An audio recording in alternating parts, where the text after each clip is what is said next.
The first half of the MLB season is officially done. The Chicago White Sox lose their series to the Guardians while celebrating the past.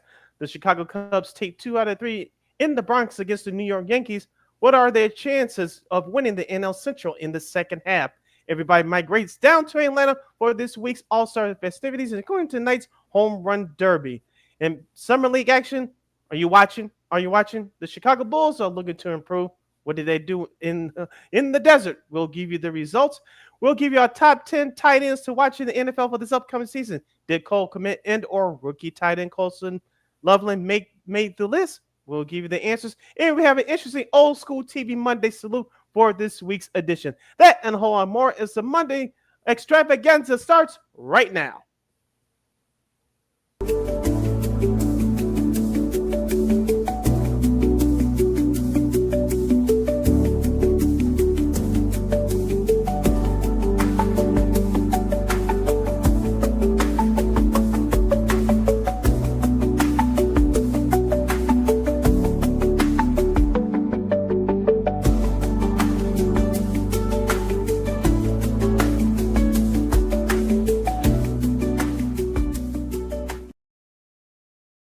Welcome to another fun-filled edition of the Monday Extravaganza. You're locked and loaded and real live in the living color right here on Sports Soul Chicago. Along with Miss LaKeena McGee, which is she. I'm Sidney Brown. You know it's me. You can follow yours truly on the Twitter, X, and the IG at SidKid80. Once again, it's SidKid80. That's SIDKID80. That's SIDKID80. You can follow LaKeena McGee on the Twitter, X, again, IG. Be sure to download that Sports Zone Chicago app wherever you get your apps. Please follow Sports Zone Chicago on all social media platforms, so Facebook, X, Instagram, and YouTube. Please subscribe to our podcast. We're located at War Media Podcast. That's WARR Media, PODCASTS. We are on all podcast platforms, including the iHeartRadio app. And while you're ready, please give War Media a follow at WARR Media on all social media platforms. And thank you very much in advance for your support. Like, share, subscribe, and tell your friends. We're unapologetically fun, and we have very definite opinions. If you have any definite opinion during our 2-hour extravaganza we call a Sports Talk Radio show, you definitely want to hit us up at Sports Zone Chicago's Facebook page or at Sports Zone Chicago on YouTube. Type in those questions or comments in the comment section. LaKeena will get them up on the screen for you. But if you decide to troll and or do something silly, dumb, or stupid, I've given LaKeena full powers to give you dumbos to Bill and Butte. Toodles. But before we begin, shout out to our live gang that's checking us out live in the living color right now on our Sports Zone Chicago's Facebook and YouTube pages at 12:20 p.m. Central Standard Time. Much love to the replay gang that's checking us out on the replay, also on our Sports Zone Chicago's Facebook and YouTube pages. Don't you ever forget our motto, whether we talk about sports, music, or entertainment, minus the politics. We will provide. We'll provide you some of the best channels, like I say, sports, of course, we'll talk. We'll talk some NFL as we got our some top tight ends to watch for in 2025. Excuse me, we got Wimbledon crowned a couple of new champions. Our buddy Jared Wyllys from CHGO to talk about the first half of the season for the Cubs and White Sox. We got an old school TV Monday that featuring a show that some of you might remember, some of you mostly probably don't, and a whole lot more. But Sid, of course, you're over at G-Ray as the White Sox honor the 2005 World Series champions. Unfortunately, the White Sox will lose 3 out of 4 to the Guardians. But with that said, of course, all weekend long there was a lot of pomp and circumstance. Of course, it was bittersweet because, of course, the sad passing of Bobby James this last weekend. But it was, a nice, sort of tributes and, various things. Of course, you had a Burley statue. You had, a lot of guys from that 05 squad coming in. Great first pitches by some of the, by Burley, John Garland, Freddie Garcia and Jose Contreras and their kids. Oh, actually, Burley got to do it twice with his daughter, so that was pretty cool. So yeah, I saw clips of it on YouTube. I know, so you were there on Saturday for some of the festivities. So what was it like there? It was a very festive atmosphere. I was there for those 3 days, from Friday through yesterday, and starting out with the Burley statue tribute. They did get it right, unlike the Dwayne Wade statue. It was a nice, short, humbling speech by Mark Burley. He mentioned his family was there, his wife and his 2 beautiful children were there. His daughter did a great job throwing out the first pitch to Mark, and of course, his son for the second time did the national anthem. He sounded great. You mentioned all of his former teammates were there. His statue, for those of you that haven't been down there to Sox Park, is located outside of sections 104 and 105. And I don't know if you saw my pictures on social media. I couldn't get a picture with it yet, but I snuck in a couple of pictures because it was an attraction spot, as rightfully so, because many fans wanted to see that. But it was a great tribute to Bobby Jinks. It was more done with him that next day on Saturday. But the Mark Burley tribute was great. He gave a great speech, and that night was festive. Of course, the White Sox won later in extra innings. Now the next day, yours surely got a chance to sit in the CHSN studio suite because you're surely a season ticket holder. Got a chance to see Ozzy and Chuck do their thing, even though both of them did the pregame show down on the field. But sitting in that suite watching the majority of the ceremony with other folks from the sections from the section 108, they were there in the suite with me, along with other fans and season ticket holders. It was awesome, and I don't know if you can see this, LaKeena. I'll see if you can watch it if you can see this closely, but. The Sox give you this little bracelet because of you being in a suite, so you had to wear this wristband and this wristband on your arm just to know that you're in a suite. Not anybody could come in there, obviously. So I thought that was pretty cool. That was very awesome because I've never been in a suite in my life, and so I got a chance to experience it with other good colleagues and fans in there. It was very awesome. And of course, the Sox gave out the Burley statue. 15,000. So yours surely was one of the lucky ones to get it on Saturday. But with the actual ceremony, they gave a tribute to Bobby Jinks with Mark Burley passing out the beer at the end of the Ozzy speech, and they toasted up one for Bobby Jinks. It was nice to see Hawk Harrelson there at the ceremony. A couple people who were missing were Frank Thomas, Willie Harris, and Don Cooper. We'll see if our guy Jared Wyllys to have any answers why they weren't there coming up after this timeout. But outside of that, it was a beautiful ceremony. Not a great ending to that game, but we'll talk about that on the other side. And then, of course, yesterday, it was the big giveaway of the Four Horsemen bobbleheads. Thanks to a good source of mine. He knows who he is. He hooked me up with one. Of course, with Mark Burley, John Garland, Freddie Garcia, and Jose Gutierrez. Those four pitchers threw four straight complete games against the Anaheim Angels in that 05 ALCS, and that's something that we'll never see again. But it was all in all a great weekend, saluting the 2005 team. But just one slight disappointment that I had. We'll kind of go through the reasons why, but it was 25,000 on Friday, only 21,000 last Saturday, and a shade under 25K yesterday. And so one bit of disappointment that I found was the attendance with some of these games. We'll get into some of the reasons why coming up. Yeah, and it was kind of interesting that I would thought that maybe the crowd would be sold out, but I don't know, maybe folks thought that unfortunately that's what ended up happening. They ended up losing the series to the Guardians, but maybe that's why. But you would thought that maybe the celebration would get standing room only, but I say there were a lot of empty seats there, so it was kind of weird that was the case, but it was. Yeah, it was a little bit weird, but I know they did win. Like you said, they did win that game on Friday for the Burley statue and extras. So nice comeback. But yeah, they lost the other two, and of course they lost the Thursday game as well. So yeah, not a good showing for the White Sox, the current White Sox. But seeing a lot of the guys there, a lot of them, I don't like they can still play. I mean. Look, Paulie, looks like he could still play, and he actually got a nice jersey from the Pope Leo. Yes, Pope Leo. You can see how shocked he was that he got an autographed jersey from him. So I'll be interested to see where he puts that. But yeah, it was nice to see everybody there and such. Burley. I think that statue kind of looked more like Don Cooper, but again, that's just me. It looked a little bit like. The big cheeks kind of threw me off, but but I digress there. But yeah, like I said, it was a nice ceremony. I think a lot of the coaches on YouTube, you guys didn't get a chance to see it live on CHSN, but it was a nice tribute, of course. Unfortunately, once again, ESPN really, Chris. Okay, look, I know what you're talking about. Go ahead. I know. Yeah. When they were doing the MLB draft, we'll talk about that with our buddy Jared on the other side of the break. But Chris Burke, of course. who, he was SC Player of the Year at Tennessee. He played in the league for about 15 years.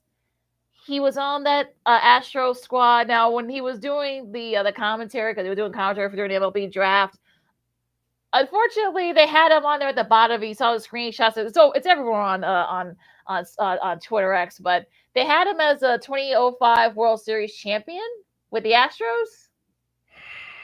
All right.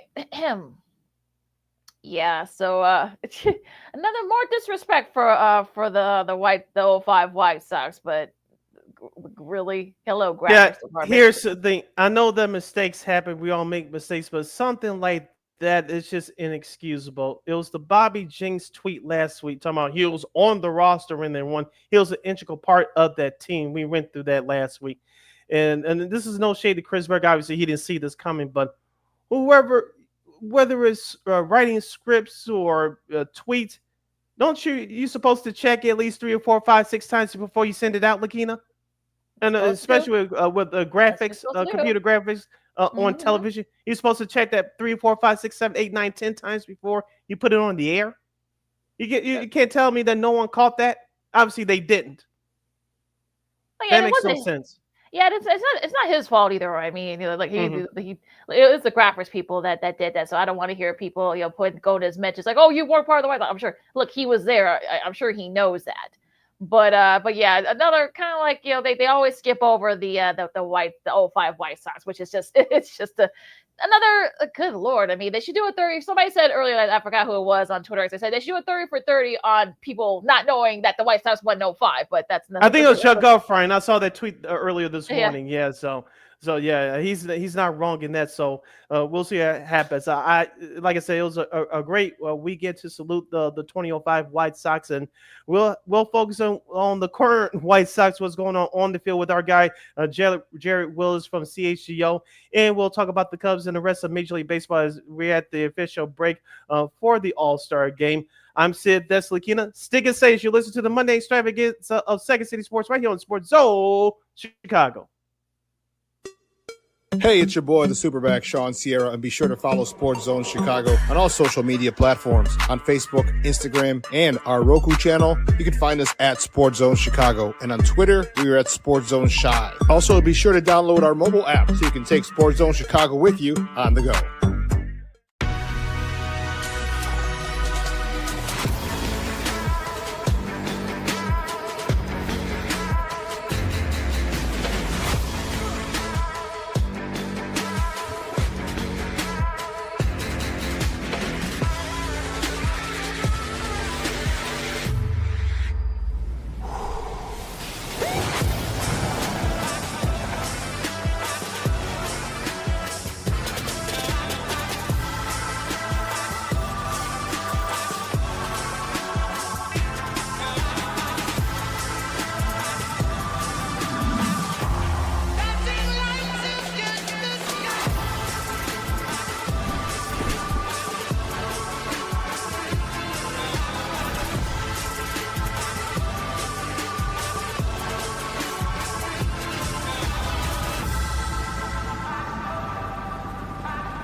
Got it done here.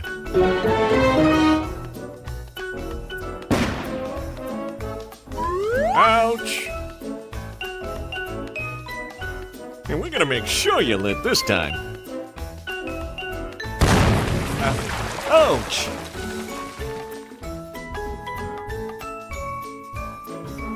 You're not gonna get me this time. Ow, Manny! Oops!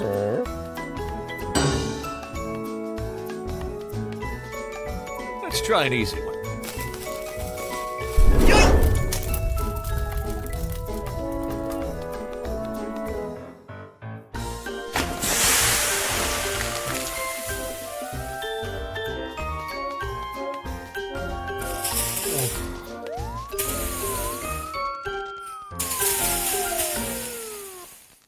Every day, we take steps to keep the people we love safe, but some health risks are easy to miss.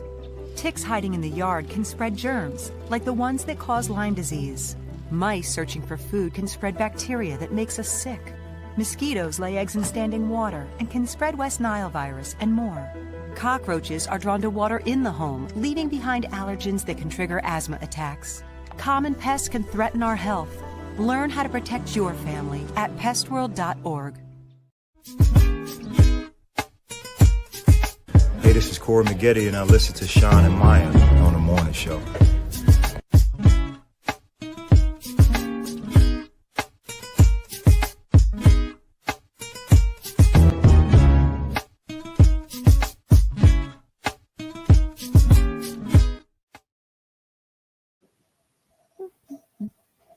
Welcome back to Second City Sports, the Monday extravaganza. This year, locked and loaded, and we're live in living color right here on Sports Zone Chicago. I'm Sid, that's LaKeena. You can follow yours truly on the Twitter, X, and the IG at SidKid80. Once again, it's SidKid80. That's SIDKID80. That's SIDKID80.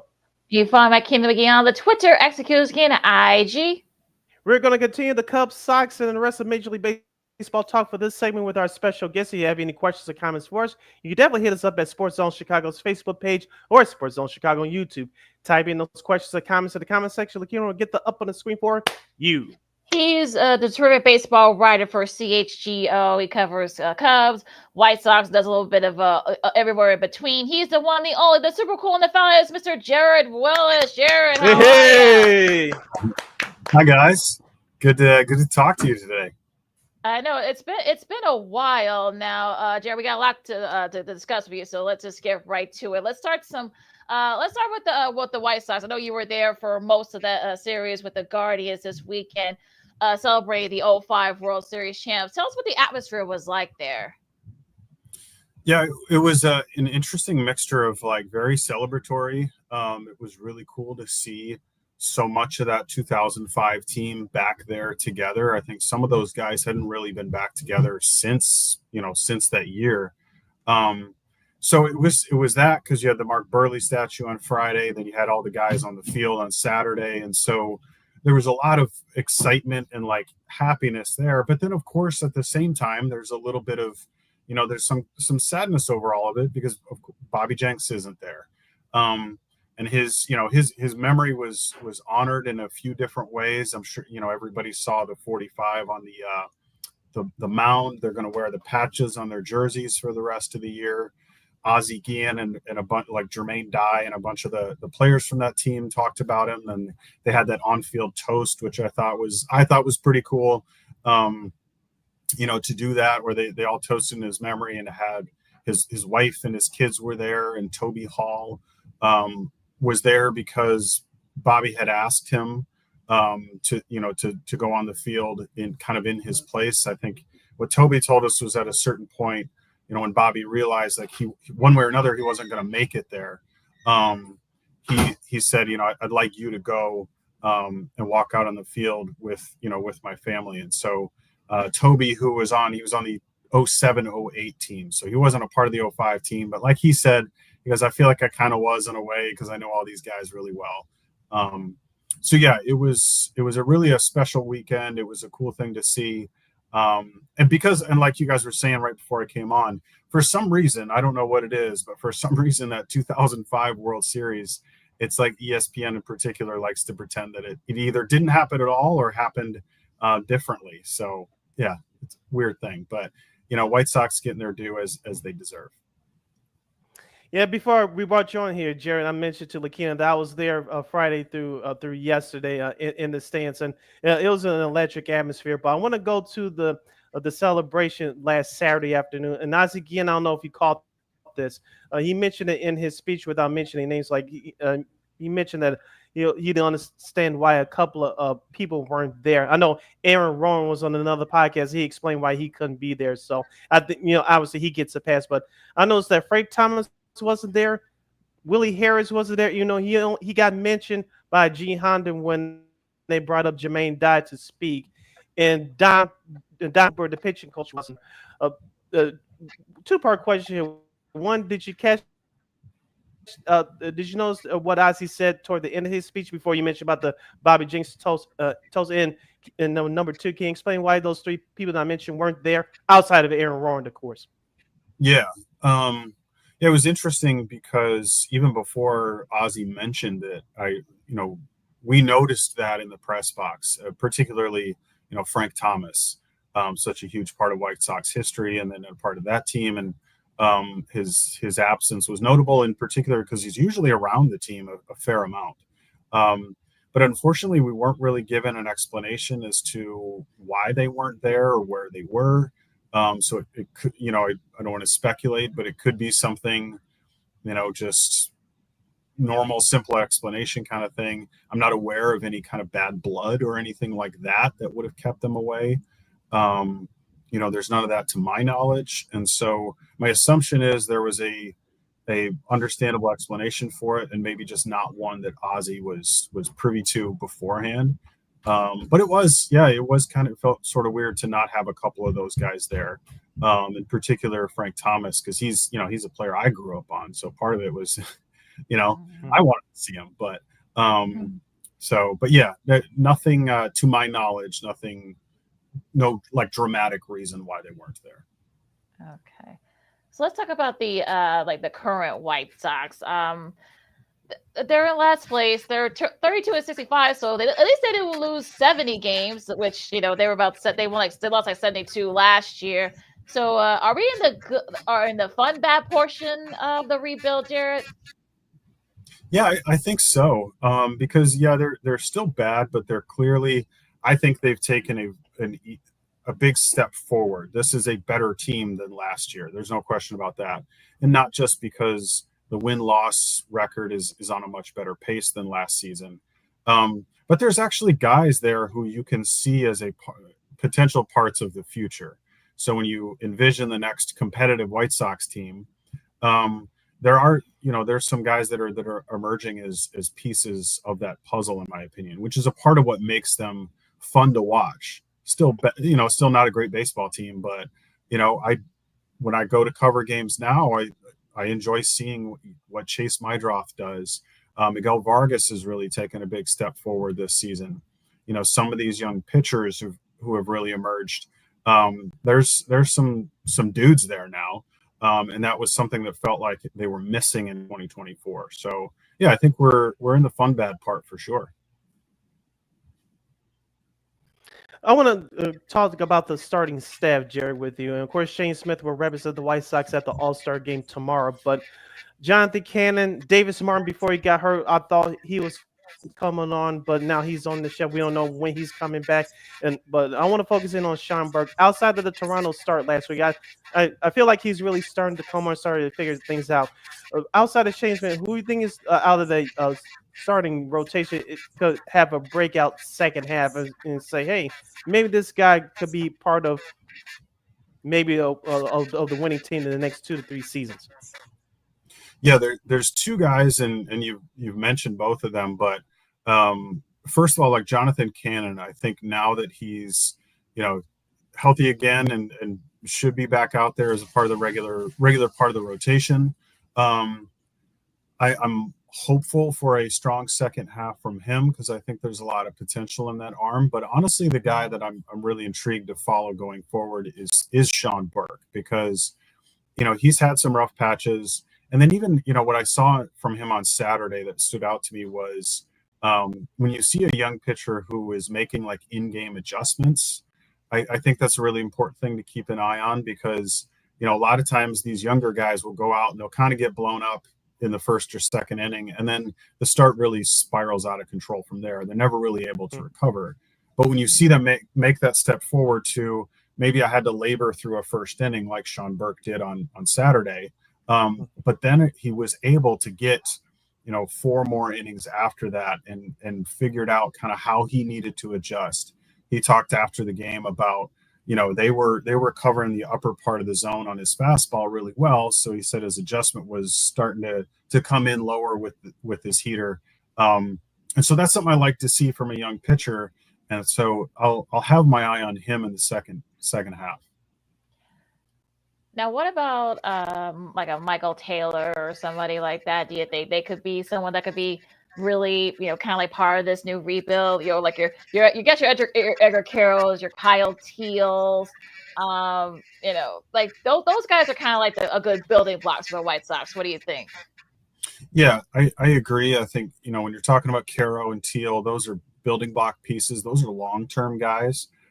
Michael Taylor, I think, has a lot of value because he may not be with the team when, when they're winning the division again, whenever that time comes.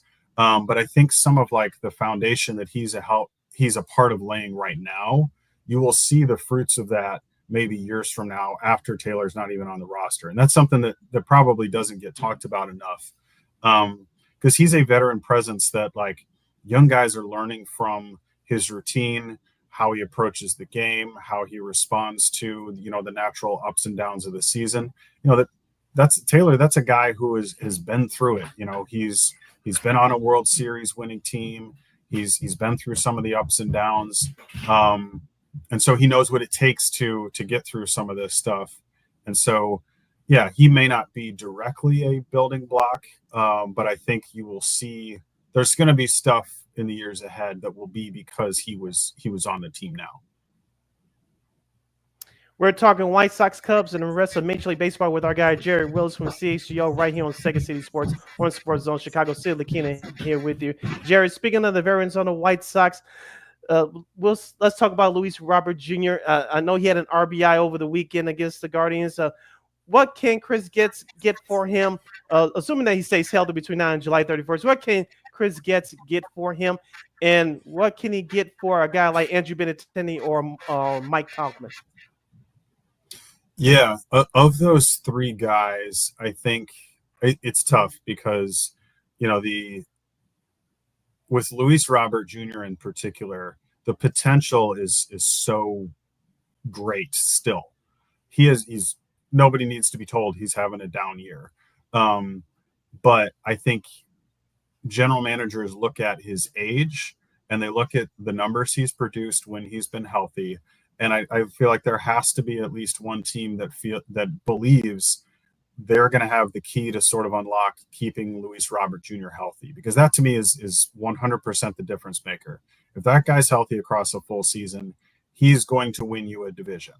And so I think the return, it's not going to be as good as maybe what it could have been had he been traded in the off season or even at last year's trade deadline.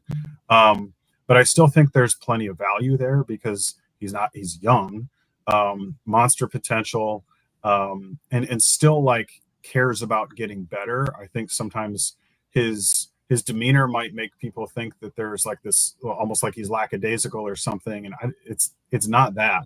And so I do think that he's going to be a valuable trade piece for them, but again, not the same kind of value that they may have gotten. Benintendi's tough because the contract's not huge, but there's a few years left on it, or a couple years left on it, and a good chunk of money. And so if you're trying to move him, it probably involves eating some of those dollars. But I do think, Tauchman's a guy who could be a good trade deadline flip because he's another one who he's a great fourth outfielder. He's a solid clubhouse presence. He's been on the Giants and the Yankees and, of course, the Cubs before he signed with the White Sox. So the league kind of knows what he can do. And so he's not a game changer by himself necessarily, but that is a solid player that is going to make any outfield deeper. So I think all three of those guys have some value, but honestly, Tauchman might be the easiest one for them to flip. Let's switch gears and go to the north side and talk about the Cubbies. They took 2 out of 3 in the Bronx against the Yankees, which I think they needed after losing that tough series to Minnesota. Talk to me about what do you think the Cubs are going to be trading for? Definitely a starter, maybe a middle reliever, maybe an extra back. What's like the main thing that Jed Hoyer is going to be looking for in these next couple of weeks before the trade deadline? Yeah, to me, it's two things. Number one, of course, is starting pitching. And I do think that they have to kind of be aiming toward the top tier of that market. Because in order to have a playoff rotation, you need, Shota Imanaga, Matthew Boyd, who's really emerged this season. I mean, comeback player of the year, no question about it. But I want like a third guy who's pitching at that level as a part of a playoff rotation. And so I think whether it's, they take a gamble on somebody like Sandy Alcantara from the Marlins and hope that they can they can kind of turn his season around, given the potential that he's shown in the past. But I think top tier starting pitching is number one. The other thing is that, as they have shown, and we saw this, I think, in the Friday night game against the Yankees, left-handed pitching really eats the Cubs up. Their offense struggles against those top left-handed pitchers. And so if they can get a guy who can help balance that out and get that lineup going against some of those left-handed starters, I think that's really going to be a tide turner as well.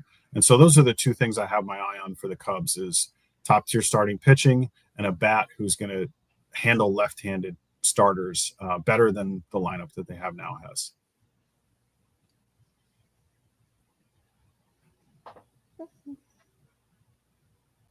Sid? Yeah. I want to focus in on the All-Star snubs for the Cubs. Of course, is the talk about Seiya Suzuki not playing in the All-Star game. Of course, Michael Busch, who's really come on over the last month or so. Who has the biggest case of being the biggest All-Star snub from this Cubs team? The easiest one is Suzuki. It's remarkable that somebody with 75 RBIs, or it might be a couple more than that, but by now. But yeah, approaching 80 RBIs at the halfway point. That's remarkable that he wasn't even considered. I know it's tough with the DH because you're going up against Ohtani, of course, but that to me is the biggest snub. I think Busch has a strong case too. I think you could make a case for Nico Horner, even like Carson Kelly potentially. Was another guy who at least deserves a mention. But yeah, to me, there's no question. Seiya deserved a spot, and it's a kind of a shame that he didn't get one. Now, what surprises what player or players has surprised you so far with the Cubs this year? There's probably a good 2 or 3 guys you can probably name with that. Yeah, I mean, a couple of guys that I've mentioned already. One is Carson Kelly. Just offensively, what he's done this season, he started off really strong. He cooled down at the plate for a little while, but now he's trending back up again. So Carson Kelly is one, and I mentioned him a few minutes ago, but Matthew Boyd. Without him in that rotation doing what he's done in this first half, the Cubs aren't in first place. I think they would have gotten passed by Milwaukee by now. And so he has been an incredible surprise, because he was on sort of like a prove it kind of deal, because he had a string of good starts with Cleveland at the end of last season, but given his injury history, their expectations were pretty temperate, I think, for him. So that's been a big surprise. But also, like, PCA, I mean, we all knew that this guy was good, but geez, I mean, the numbers that he's put up in the first half, I don't think anybody, myself included, thought he was going to do this. I saw a stat the other day. It's 25 homers, 25 stolen bases, 75 RBI. He's the only player in MLB history to have those 3 numbers at the All-Star break. So in a way, PCA might be the biggest surprise of the season. Speaking of PCA, Jared, of course, I said this on our show with LaKeena early May, that if PCA keeps this up, he should have a good chance of winning a National League MVP. And I still feel that way now. From your vantage point, what percentage do you give him to win the MVP? Because and you mentioned about Shohei Ohtani early. Now he's back as a starting pitcher as well. You still have Freddie Freeman, his teammate Mookie Betts, and Pete Alonso out there with the Mets. What percentage would you give Pico Armstrong, barring injury, of course, for him to win National League MVP? I mean, if you're just looking at numbers, it's really hard to make a case against Pico Armstrong, because I've alluded to offensively what he's done, but you also look at we all know his defense, what his base running too. I mean, this guy is a threat in so many different ways that to me he's an easy case for it. Ohtani is tough though, because he's Shohei, and the fact that he's pitching now, that makes it really hard as well. So as much as PCA deserves it based on what he's done so far, I really think Ohtani is going to be very, very hard to beat. And so He's probably MVP runner-up, but it's going to be one of those situations where any other season he wins it going away. It's just the bad luck of going up against Ohtani in the year that he returns to the mound. You think it's going to be, just to follow up that, do you think it's going to be like voter fatigue among some of the voters? Yeah, I think sometimes too, like the market and the name draws a lot of attention too. And so some of these, some of the Writers Association voters, it's Ohtani, and they know Ohtani. We've been talking about Ohtani for close to a decade now. Whereas PCA, I could see how people in other markets still don't quite know just how good he is, because you're in Chicago or you're in, one of the teams that plays the Cubs on a regular basis. You've seen it. But, if I'm a voter who lives out on the West Coast who just hasn't had a lot of opportunities to see what PCA does, I could see how they might overlook the season that he's having. Who's been like the most surprising or disappointing? Oh, it's a team, player, what you pick? Disappointing. I think one of the biggest disappointments has been, and this isn't nothing he can control, but losing Justin Steele at the very beginning of the season. That to me is like, you start to imagine what this year would look like, as good as the Cubs are, if you've got Steele in that rotation alongside Boyd and Imanaga and all that. That to me is a pretty big disappointment Cubs wise. Nationally, I think, you've got to talk about the Orioles, because Baltimore, they're like, the potential looks so great with that team, a young squad with so many good players that just fell off a cliff.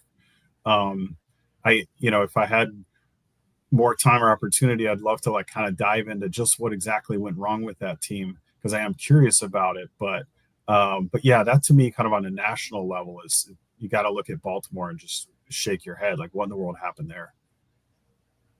Yes, we talked about on the show, Jared, before. I like watching them offensively, but I know it's just more complex than that. But watching a few games I have of Baltimore this year, they have no starting pitch. I know Charlie Morton's having a resurgence at 41 years old, but Baltimore needs more starting pitch. But I think it may be time for them to back up the truck. But we'll see what happens with that team down the road.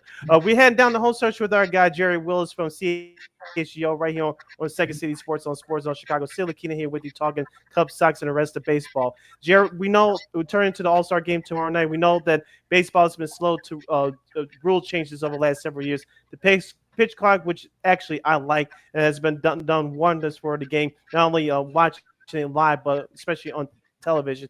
Of course, you have the institution of instant replay now, but tomorrow night they're going to debut these the automated strike zone. I'm curious to see how this is going to go, even though it's an exhibition. What were your initial thoughts when you heard the news that they were going to institute this at the All-Star game for tomorrow? Yeah, I think I don't know. I'm still very much in favor, and this might be an unpopular opinion, but I'm in favor of keeping the human umpires. I know it can be frustrating with some of their missed strike calls, but I think sometimes we're guilty of really highlighting the times when they get it badly wrong and just kind of ignore the fact that the vast majority of the time these guys know what they're doing. So I'm not a big fan of the automated balls and strikes system, but I think for the league, they're being responsive to what is the popular opinion. I do think most baseball fans want this. And so I think it's smart to kind of be responsive to that, kind of react to what the fans are sort of telling you that they want. And this is a good place to showcase, here's how it would work. Here's what it's going to look like in an environment where there's really low stakes and a lot of people are going to be watching. And so it'll give the fans a chance to experience, how would this actually work? And if we all hate it, then you can pull back and say, all right, we're not quite ready to do this, or maybe it's not something we're going to do. But who knows? People might say, yeah, this was awesome. And, next thing we know, 2026, we're going to have it. So we'll see. AI calling balls and strikes. That's going to be very interesting. Now, I know we know you're a big Kentucky basketball fan. I know we're months away from the season starting.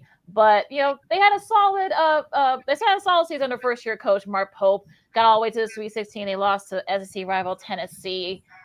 What do you think about their season this past season? What do you expect from them this coming season in a few months? Yeah, I mean, I was also just really pleasantly surprised by the season that they had. I had pretty low expectations. Just it's a new coach. It's they lost some guys when Calipari went to Arkansas. There's a couple of players that followed him there, and so I was really happy with the season that they had going as far into the tournament as they did. But the thing that scares me a little bit is, man, SEC basketball has turned into just a powerhouse. There's so many good schools, so many good teams, which is weird to say because I grew up with SEC was a football conference, and so you might have had one or two decent basketball teams. Typically, Kentucky was like the basketball school who goes out and gets their butts kicked in football. And now so many of these SEC schools have stepped it up basketball wise. So I kind of enjoy the dogfight of the regular season because I do think it helps them in the tournament. But yeah, I'm looking forward to seeing kind of the step forward that they take. All right, this has been Jared Wyllys from CHGO. He covers the Cubs, the Sox, and baseball at large for All City Media. You can go to allchgo.com and read his articles. And Jared, before we let you go, tell the people who are not familiar with your work, where can they find you on social media? Yeah, I'm on X or Twitter, as it was formerly known, at jwyllys, JWYLLYS. So feel free to follow me there. I'm in Instagram as well at Jared Wyllys. So my name just spelled out. So both places, come find me. And then, like you said, allchgo.com. All right, cool. I know you're a big cigar guy too, but I think you say you stay away from the cigar when it gets warm like this. So, but if you do, what's kind of like your go-to as we go into the summer months? Yeah, I mean, this summer has been so hot. I haven't had nearly as many as I usually would like to, but I'll grab been doing a lot of Victor Sinclairs lately.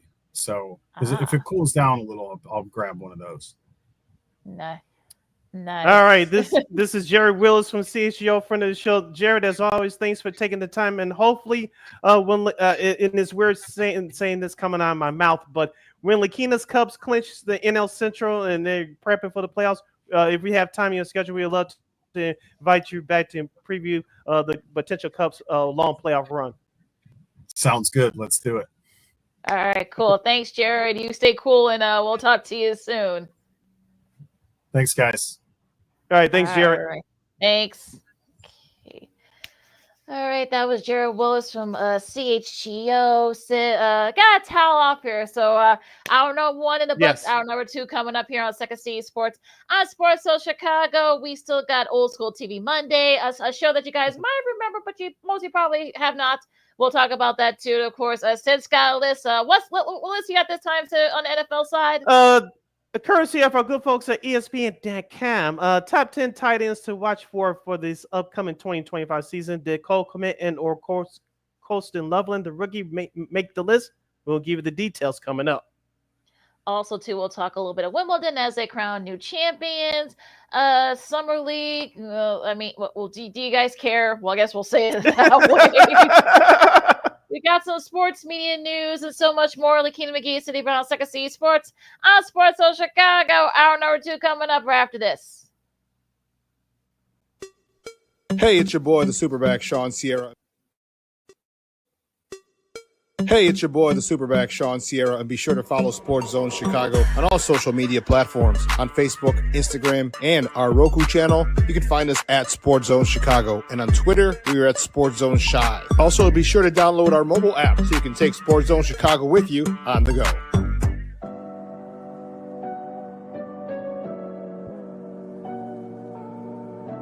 How do you take care of your mind health?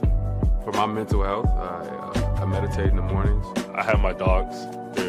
They're the best. I just find ways that help me just relax. Finding things that make me happy, like being close to my family. I meditate a lot and read books. I have hobbies outside of the game. I'm able to switch off. I'm able to turn my brain off from the game of basketball. Your mind health matters. Your mind health matters.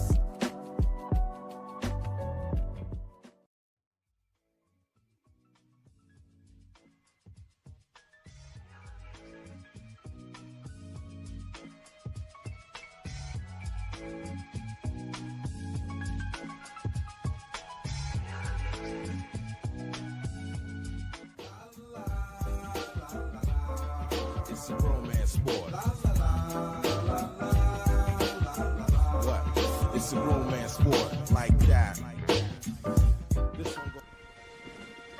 Your Marine Corps' way of life is to defend the American way of life.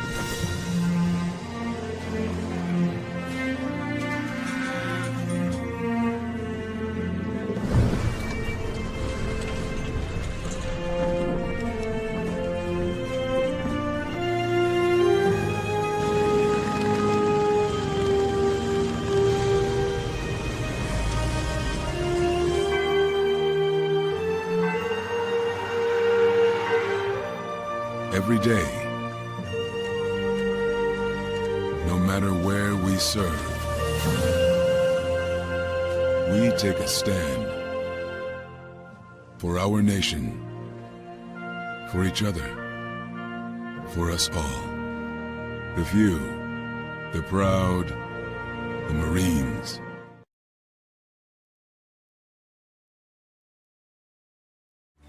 Everybody in a work zone is someone's somebody.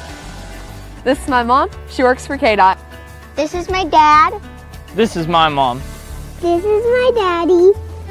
This is my sister. Here's my daddy. This is my son, Scott. He was killed while working in a highway work zone. When you drive through a work zone, drive like a life depends on it. Because it does.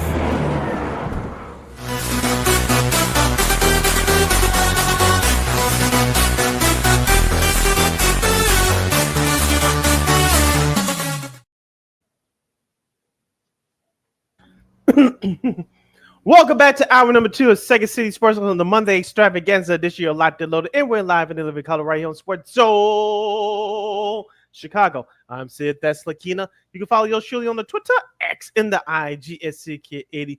Once again, it's SidKid80. That's SIDKID80. That's SIDKID80. You can follow my Keena McGee on the Twitter, X, again, the IG. As we dive into some NFL talk and more for this half hour, you have any questions or comments for us, you can definitely hit us up at Sports Zone Chicago's Facebook page or at Sports Zone Chicago on YouTube. Type in those questions or comments to the comment section. LaKeena will get them up on the screen for you. All right, so a little NFL here before we get to your list. Apparently, this is going to Adam Schefter. Juwan Jennings wants a new contract. So, you know, he's probably going to be one of the go-to guys, especially with Debo Samuel now playing with the Commanders in Washington. So, we went through this last year with Mr. Jennings. So, what do you think about this? Not surprising at all. Remember those veterans that got paid last year, LaKeena, from the 49ers? Every single last one of them got hurt. Hopefully that trend doesn't continue for Mr. Jennings. But as the 49ers are looking forward to having a bounce back year because, as we mentioned, they had all the injuries last year. You would think that Jennings, like you said, he's a big target now with Debo gone. Brock Purdy got his fresh paper. And George Kittle, who we will mention again coming up, is also another big target. He wants a slice of the pie, too. He's been in the shadows for the past 2 or 3 years. Now, you mentioned with Debo gone, he's expected to have a big year, being one of the main targets after George Kittle for Brock Purdy. So I'm not really surprised by this. Will he get it? I'm sure they'll meet somewhere in the middle. You know how negotiations go. Start off high so you could come into the middle, because with the 49ers situation, they still had to let some people go, like Nick Bosa now with the Buffalo Bills, and they had to let some other guys go as well. So money is getting a little kind of tight out there at the goal mine state. So we'll see what happens with this situation with Jennings. Yeah, it's good. He's due $7.5 million this season. So yeah, it's gonna be a little bit interesting if they can maybe make it more incentive layer so it doesn't hit them in the salary cap, because like you said, they've had to pay off a lot of guys. So it's gonna be interesting to see if they can, if he and GM John Lynch, maybe they can figure things out. So we'll see. Hopefully they'll do it before camp, because they got a couple of weeks before that. So going to be interesting to see what happens here. Now, longtime defensive tackle Ndamukong Suh has announced his retirement. He announced his retirement yesterday, ironically almost a day after his dad passed away last year. He was a number 2 pick. He was originally drafted by the Lions. He was an All-Pro in his rookie year, AP Rookie of the Year, 3 All-Pros. well, he was actually in the 2010s all Hall of Fame team. So 600 career tackles, 71 and a half sacks, 1 interception, and 5 forced fumbles and 9 fumble recoveries, including 3 for TDs. He played in 199 games, so he just played just under 200 games. So do you think he's a Hall of Famer? Well, those numbers sound like he's a borderline Hall of Famer for sure. Folks like that that have those type of numbers, they definitely make a big impact. It should not go on unnoticed. So, I think you can make a good case for him being a Hall of Fame. I wouldn't have a problem with it. It's just that we're certain guys. So the year that they are the year of their first eligibility, you have to consider what other players they're potentially going up against to get into Hall of Fame. I remember, he was a standout over in Nebraska. And of course, he made it all the way to to New York City as a Heisman finalist. The first really true defensive player. He didn't win that year, unfortunately, but it'll be just see if he does. I think he may have to wait a couple of years. I think just because of how they're kind of set up to how they get into the Hall of Fame, they're going to make it a little bit harder for guys like him. So he may have to wait a little bit before he gets in. But I think he does get in eventually, but he might have to wait maybe about 4 or 5 years. So we'll see. Yeah, I'm kind of with you on that department. Like I said before, it depends on who are the other potential players that you're going up against your first year eligibility. You have to maybe wait a couple years. You may have to wait 5-6 years, like wide receiver Chris Carter had to. He had the numbers than the people that went ahead of him for those few years that he was waiting to get the call for Hall of Fame. So those types of situations you have to look out for, and you had to play the cards out, see what happens. Right now, of course, I think the big buzz this weekend, of course, this news broke while we were on there Friday, that the Bears extend Ryan Poles 4 more years, 5 more years, I should say, to 2029, and I guess he and new coach Ben Johnson are now joined at the hip, I guess, and I'm kind of with our buddy Herb Lawrence, he retweeted this, but who posted it was very true. 15-36, that's Poles' his record so far. I would have given him like a couple more years. I wouldn't have given him a whole 5-year contract extension, but again, that's just me. But it's sort of one of those things where you're just like, all right, look, we're stuck with him for the next 5 years, so let's see if they can produce something. At least with this football logic, it's him and Ben Johnson. You mentioned they are joining at the hip. Ben Johnson is going to get every opportunity because the Bears targeted him as their guy, and they got him. So at least for the next 3 years, for sure, that Ben Johnson is safe. Now, with Ryan Poles, even though he got that extension, is he really that safe? I'm not sure. I'm with you. I wouldn't have given them to 2029, but I would have given them. We probably expected, realistically, we expected maybe 2, maybe 3 year extension to line up with Ben Johnson. But now he got a couple of extra years in there. And I think I said this on and off the air last Friday. I'll bring this question on here. Who's going to last longer when the Bears go into Arlington Heights, whenever that is? Ben Johnson or Ryan Poles? As of right now, I think Ben Johnson's the leader of the clubhouse. As soon as the situation gets turned around here quickly within the next year. Yeah, I'm kind of with you on that one. I think he might, last a little bit longer than Poles. Like I said, this might be a 1-2 year thing with Poles. If the Bears don't at least get to the playoffs, if not, go far in the playoffs for the next 2 or 3 years, he might be gone before Johnson. So because they paid him a lot of money to get him. So yeah, it's gonna be interesting to see what this goes. But it's gonna. You gotta think things gonna get a little bit hot over at Hallis Hall in a couple years, but we'll see.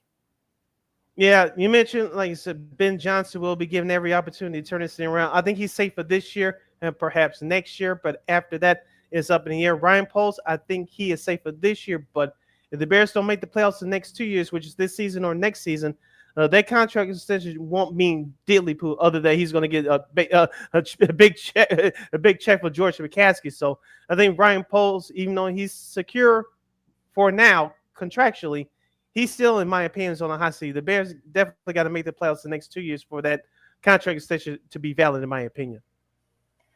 I agree. So anything else before we go to your list of top tight ends to watch for this season?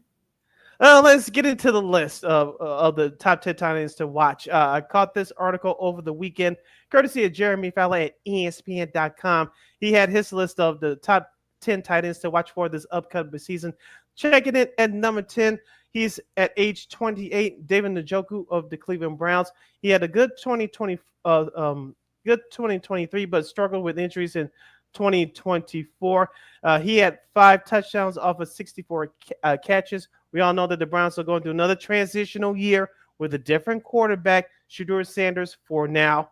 And they're going to try to stink perhaps to get Arch Manning for next year's draft. But David Njoku has been there for the last few years. He's been struggling with injuries and inconsistencies early in his career. Looks like he got those straightened out, but the injury bug has been him the last 2 or 3 years. Well, worst playing quarterback for Cleveland, he's going to be that number 1 target again for this upcoming season. Yeah, you just said who's going to throw the ball, I think. So if he got those types of numbers with all the weirdness that happened last year in Cleveland, I think he could be, perhaps maybe be a prime for a breakout season. But like I said, it's really going to depend on who passes the ball to him. Checking in at number 9 is Dallas Goedert of the world champion Philadelphia Eagles. Of course, last year he had 42 catches for 496 yards and 2 touchdowns. Those numbers have been a little bit bigger. Of course, we said last year that they brought in Saquon Barkley, took a whole lot of pressure off of Jalen Hurts, and Saquon damn near won the MVP. Of course, you have A.J. Brown and Devontae Smith on the outside, which will open up more targets for Dallas Goedert. I think he's going to have a better year this year. But checking in at number 9 is Dallas Goedert from Philadelphia. He is at age 30. It's going to be interesting, though, with the new OC. So I'm kind of wondering, what's going to be, the top. I'm sure they're going to want to throw the ball more and not having to depend on Saquon Barkley so much. So I think maybe, Hurts will have an opportunity to give him the ball a little bit more. But, yeah, I think he's been to a couple of Pro Bowls. So it's not like this guy, has been, kind of like a lackadaisical veteran. So we'll see. But, yeah, it should be interesting to see how the new OC with the Eagles use him. All right. Checking in at number 8 is Isaiah Likely, the backup tight end of the Baltimore Ravens. He's at age 25. He is a free agent after next season. Of course, he had the breakout performance on opening night last year at Kansas City against the Chiefs. Of course, remember, Mark Andrews missed almost a full month of the season. Isaiah Likely had increased targets, but once Andrews came back into the lineup, Likely's targets decreased, except for in the red zone. Last year, Likely had 13 red zone targets, the most for any NFL tight end who isn't the primary starter. He had 8 out of those 8 targets. He turns those targets into 8 catches for 56 yards and 5 scores. Yeah, you forgot. Yeah, you forgot where he forgot where his toes are. So during that Chiefs game, but yeah, he ended up having a great season. So yeah, he is going to want to get paid. This is the last year of his rookie contract. He's going to want to, do his, have a breakout season. So yeah, I could definitely see Jackson throw the ball to him a little bit more. Maybe because Mrs. Mark Andrews getting up there in age. But yeah, it'll be interesting to see how he does. But yeah, he's definitely going to want to make inroads here. So yeah, I guess I can see his numbers getting better this year.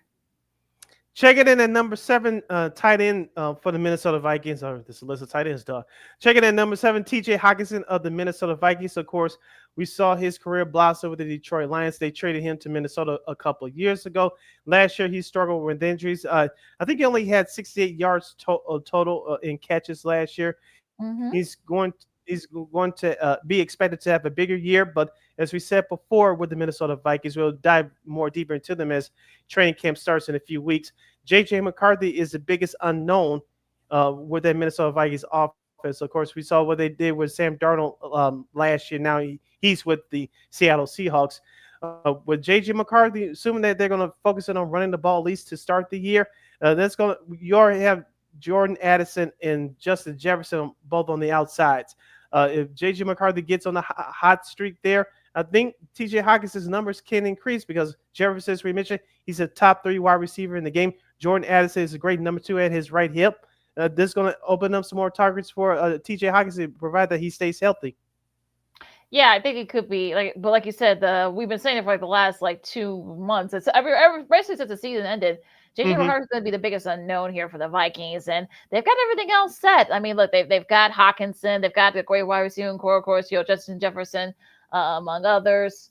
Aaron Jones is still there. He re-signed with them in the off season. So, but yeah, in the defense, they made some moves there. They got a little bit younger, a little bit faster and stronger there, especially up front. But like you said, the McCarthy is a must know. So I think it's interesting to see how he does. I know he didn't use the tight ends a lot.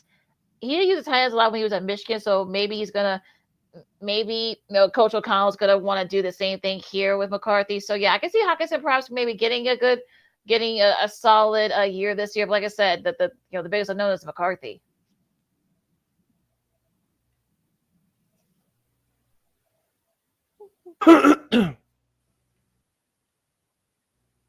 Sorry about that, folks.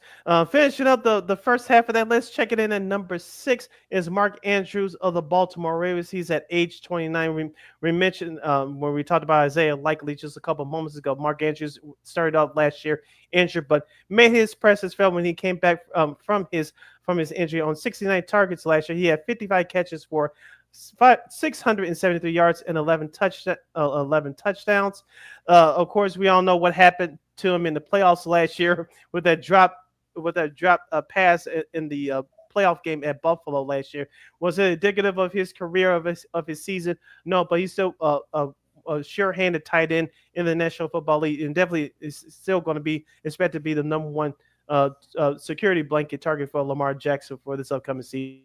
You could use it 2 ways. You could do this. You could use it probably like to just stick it up for the season. I don't think he's going to do that. I think he's going to use his motivation. I think he's going to try to make it to probably have his best season. He's been to a couple of Pro Bowls, so it's not like he hasn't had a great season prior. But yeah, I think he's going to use it as motivation. Of course, I'm sure he had to hear all off season about that drop pass. So we'll see that. We'll see once he does. But like you said, it's going to be a lot more spread out. That offense is for Baltimore, so we'll see how they look this year. You're listening to Second City Sports on Sports Zone Chicago this Monday extravaganza edition. Sid LaKeena here with you as we talk about Jeremy Fowler's column from ESPN.com about his top 10 tight ends to watch for this upcoming season.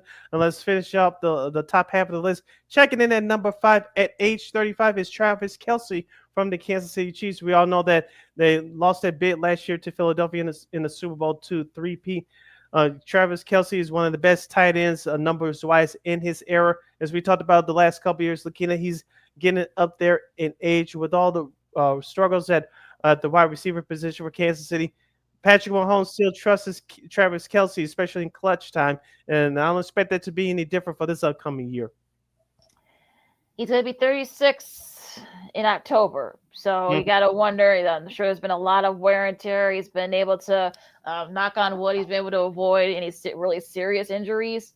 So you hope that continues, but we've seen, and that the NFL could be a beast at times when it comes to injuries, especially the older guys. So if he could do that, he could definitely still be productive. But again, it'll be interesting to see, like, if Mahomes does give him more, a chance for the ball more. But then you got younger guys that could definitely get the ball too. So we didn't see him that much, Kelce, this past season. We saw a little bit, as the playoffs went on, but like I said, you got younger guys, there now. You got Rashee Rice, you got Xavier Worthy, Juju Smith-Schuster still there. You got Hollywood Brown starting, finally getting the full season. Hopefully he can stay healthy. So Kelce could be, I don't want to say left out in the cold, but you still got Noah Gray,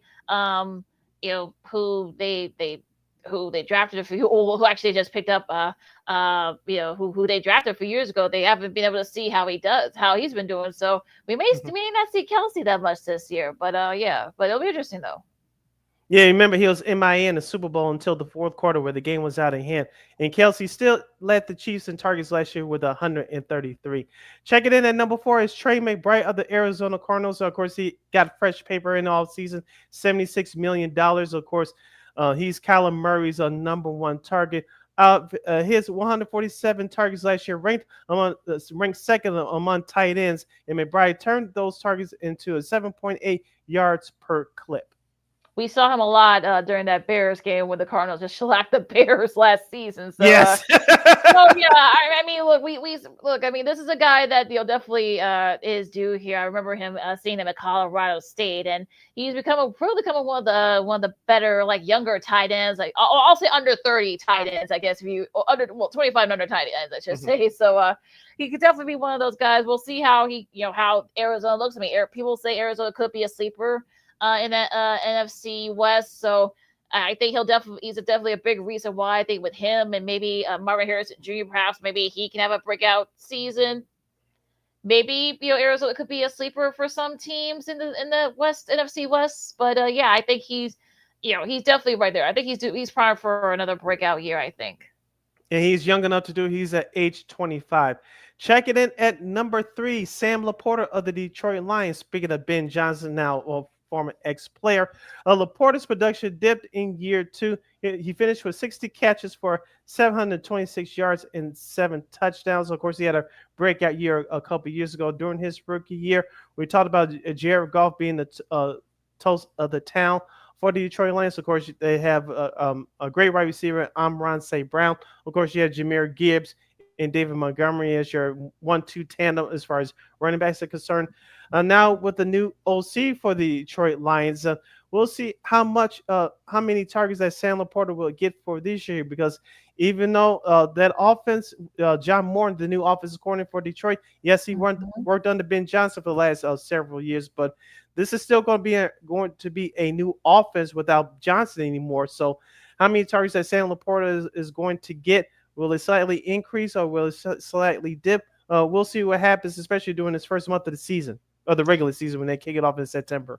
It's the unknown, I guess, with all that. So yeah, Laporta, like I said, one of the reasons why he's where he is right now is because of Ben Johnson. So we'll see what John Morton does with that offense. He'll probably will it be similar to Ben Johnson? I'm sure he's going to want to bring his own kind of style into it. Is it going to be tight end centric? So Laporta is definitely going to be one of the wild cards for me this year. But I think he'll still be pretty good, but again, it's really just going to depend on what the style of that Coach Morton's going to want to face, going to want to implement here.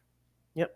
Checking in at number 2, George Kittle of the San Francisco 49ers. As we mentioned countless times throughout last season, George Kittle was injured along with the other big name players on the team, and of course with Brock Purdy. He's caught 14 touchdowns from Brock Purdy the last 2 years, including the injury plate year last year.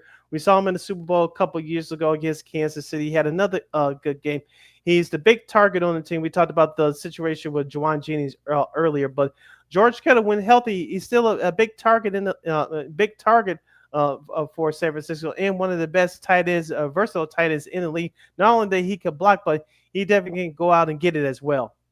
Yeah, he only had 8 touchdowns, but even still, that was still pretty productive even for him. So, he's back, he's healthy, he got some fresh paper. I'm sure he's going to want to, ready, to go. And, like you said, I mean, the 49ers had a lot of injuries last year. You got to think he's going to be probably one of the big targets now with Debo gone.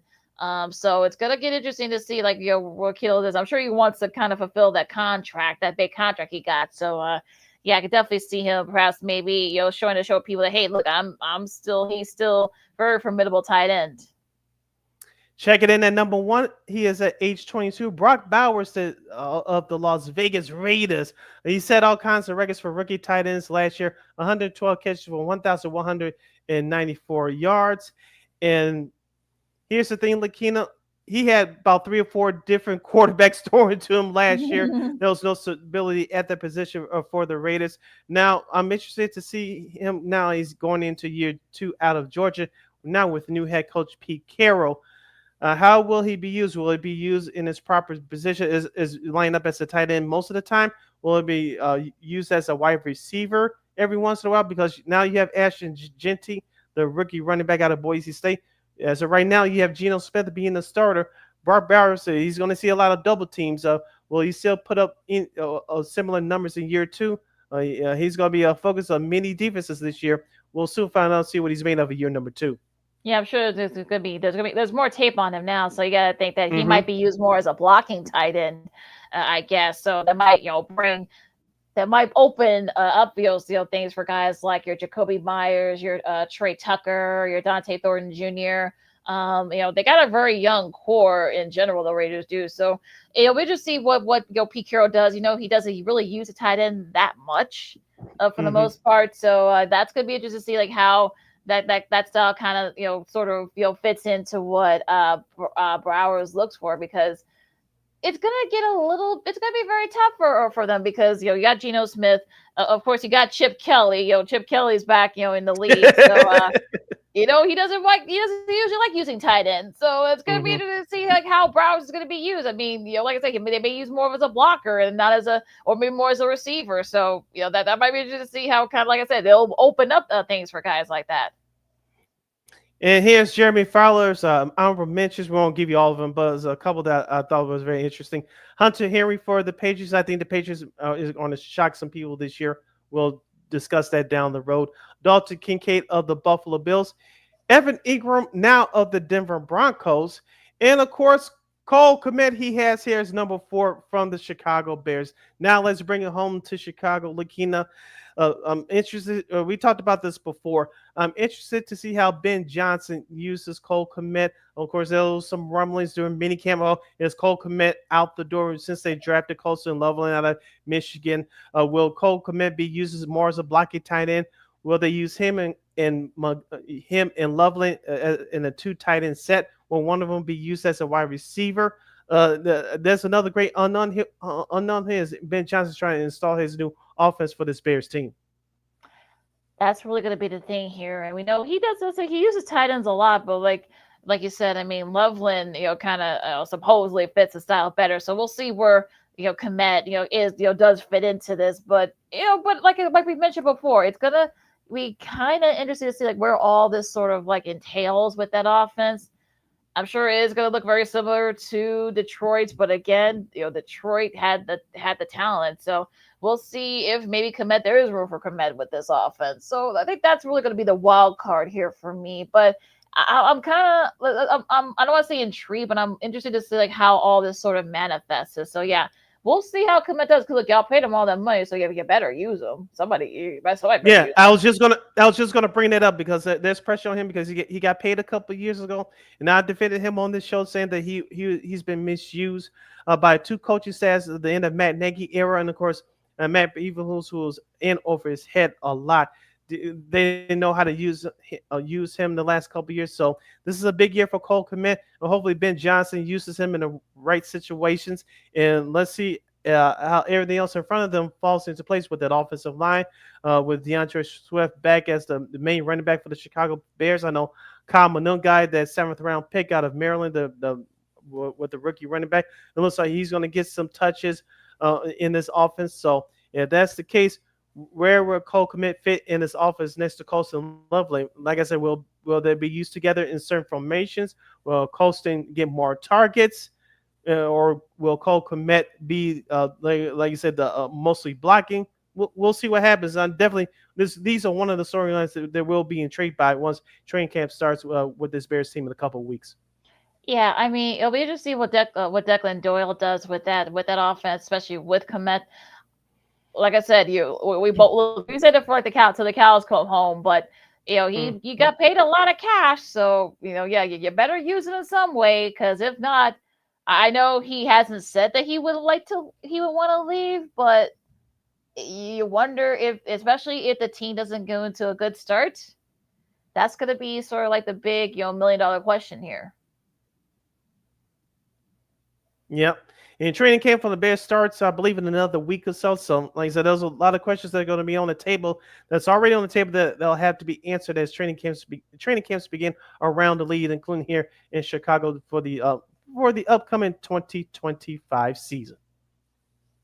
All right, got to take a really quick break. Of course, our sports potpourri segment coming up here is the second C Sports on Sports So Chicago. Wimbledon crowned a couple of new champions. Some sports media news, as there were some big changes over at Fox Sports, both on the sideline and with their weekday coverage that they just posted a little while ago. And of course, Old School TV Monday. Here's a show that you may remember, but most of you probably don't remember. So we'll tell you guys about that. That and a whole lot more. LaKeena, McGee, Sidney Brown, Second City Sports on Sports of Chicago Sports Potpourri segment coming up right after this. Poof. Hey, it's your boy, the Superback, Sean Sierra, and be sure to follow Sports Zone Chicago on all social media platforms on Facebook, Instagram, and our Roku channel. You can find us at Sports Zone Chicago, and on Twitter, we are at Sports Zone Shy. Also, be sure to download our mobile app so you can take Sports Zone Chicago with you on the go.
Got it done here.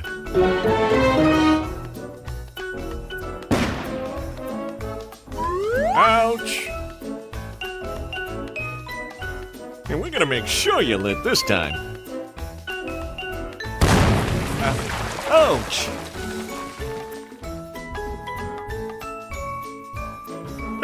You're not gonna get me this time. Ow, Manny! Oops!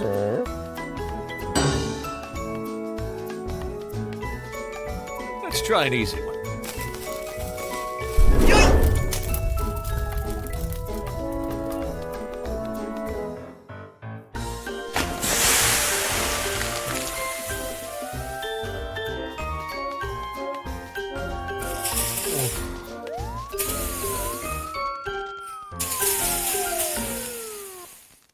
Every day, we take steps to keep the people we love safe, but some health risks are easy to miss. Ticks hiding in the yard can spread germs, like the ones that cause Lyme disease. Mice searching for food can spread bacteria that makes us sick. Mosquitoes lay eggs in standing water and can spread West Nile virus and more. Cockroaches are drawn to water in the home, leaving behind allergens that can trigger asthma attacks. Common pests can threaten our health. Learn how to protect your family at pestworld.org. Hey, this is Corey McGee, and I listen to Sean and Maya on the morning show.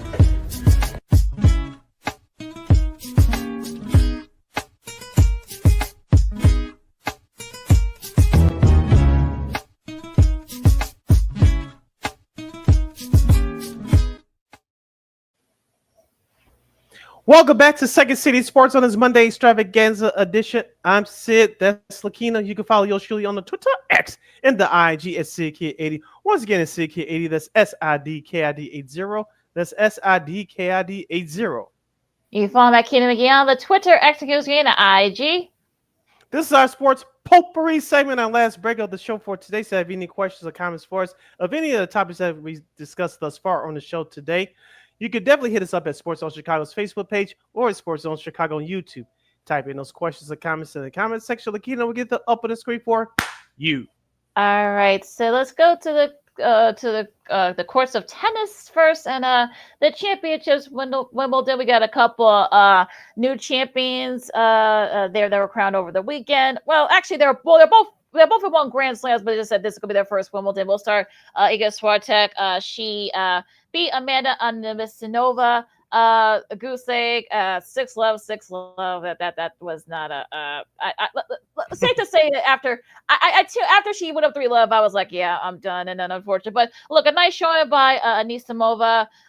We know, if you guys know her story, what she's gone through, losing her father last year. She had took a mental break, but the fact that she came back, got all the way to the.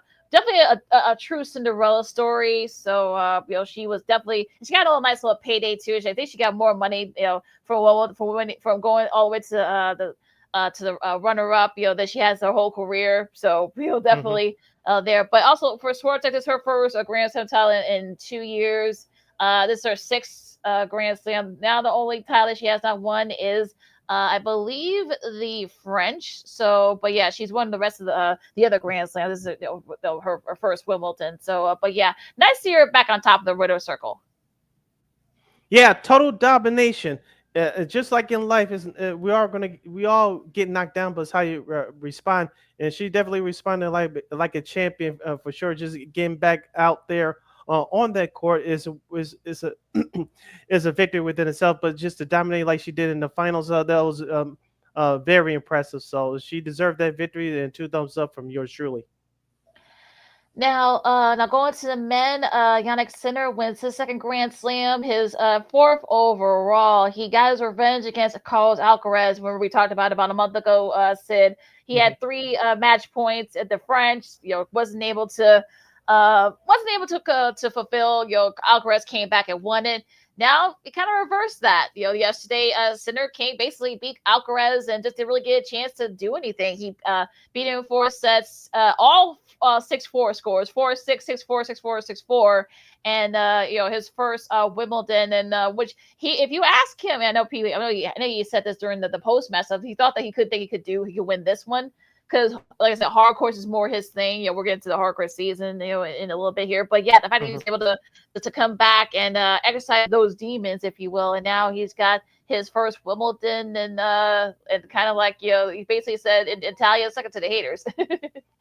Because maybe I'm walking a tightrope here, but could this be tennis, especially on the men's side, a new rivalry?